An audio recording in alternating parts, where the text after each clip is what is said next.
से बड़ी खबर सामने आ रही है। बीएसएससी प्रश्न पत्र लीक का यह मामला है। बीएसएससी ने अभ्यर्थियों से साक्ष्य मांगे हैं। दूसरे तीसरे चरण को लेकर पेपर लीक होने के साक्ष्य मांगे हैं। ईमेल के जरिए बीएसएससी ने अभ्यर्थियों से मांगे हैं साक्ष्य प्रस्तुत करने के लिए ईमेल आईडी जारी की गई है।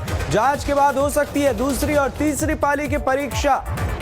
तो कई जानकारियां एक के बाद एक सामने आ रही है। बहरहाल बीएसएससी इस मामले पर गंभीर है। बीएसएससी पास करने के लिए इस अंक को लेकर और तमाम जानकारियां जो सामने आ रही है उसमें है सामान्य वर्ग के उम्मीदवारों को 40% अंक चाहिए, पिछड़ा वर्ग को 36.50%, ईबीसी को 34% अंक लाना होगा, एससी एसटी को 32% अंक चाहिए, महिला और दिव्यांग को चाहिए 32% अंक। पीटी के बाद मेंस की परीक्षा ली जाएगी। अप्रैल 2022 में वैकेंसी लाई गई थी। जून 2023 तक चयन की प्रक्रिया पूरी होगी और अब इस मामले पर गहमा-गहमी बढ़ी हुई है। बहरहाल ईबीसी को और तमाम कितने प्रतिशत अंकों की जरूरत है वो एक तरफ हम आपको दिखा रहे हैं, दूसरी तरफ देखिए यही है वो प्रश्न पत्र जिसे लीक को लेकर अब यह मामला गरमाया हुआ है और इस पर अब साक्ष्य मांगे जा रहे हैं जो कैंडिडेट हैं उनसे, अभ्यर्थियों से। इसके लिए ईमेल आईडी जारी की गई है। सहयोगी आदित्य झा का रुख करते हैं, हमारे साथ लाइव जुड़े हुए। आदित्य, आपसे जानना चाहेंगे बीएसएससी मामले को लेकर क्या कुछ है अपडेट? साक्ष्यों के लिए ईमेल आईडी जारी की गई है, पूरी जानकारी चाहेंगे।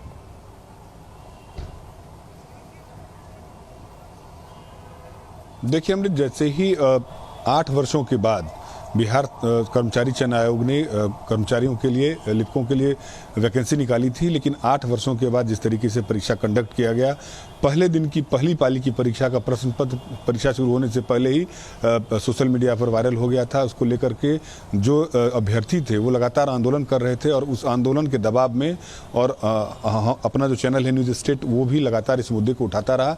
अब सरकार ने फैसला लिया कि पहली पाली की परीक्षा को रद्द करने का फैसला लिया था, लेकिन छात्र उससे भी संतुष्ट नहीं है और उनका साफ तौर पर कहना है कि दूसरी पाली, पहले दिन की दूसरी पाली और दूसरे दिन की परीक्षा का भी प्रश्न पत्र वायरल हुआ था और छात्रों का पूरा मांग है कि पूरी परीक्षा को कैंसिल किया जाए और फिर नए सिरे से परीक्षा ली जाए। उसको लेकर के लगातार छात्र आंदोलन कर रहे हैं और उनकी मांग है कि जो बीसीसीएसई के जो भी मिली भगत से जिस तरीके से प्रश्न पत्र लीक किया गया, परीक्षार्थियों के भविष्य के साथ खेला जा रहा है, इसको देखते हुए पूरी परीक्षा को रद्द किया जाए और नए सिरे से परीक्षा ली जाए।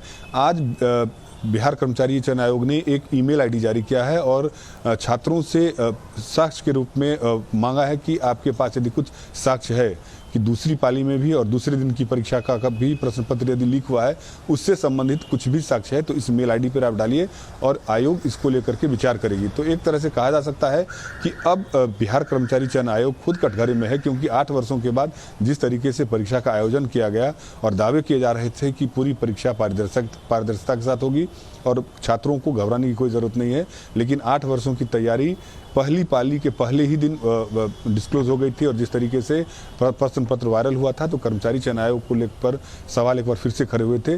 तब एक बार फिर से कर्मचारी चयन आयोग ने जो ईमेल आईडी जारी किया है और साक्ष्य मांगा गया है कि जिन छात्रों के पास कोई साक्ष्य है वो इस ईमेल आईडी के जरिए दे। उसके बाद आयोग विचार करेगी कि परीक्षा को रद्द किया जाए या नहीं किया जाए।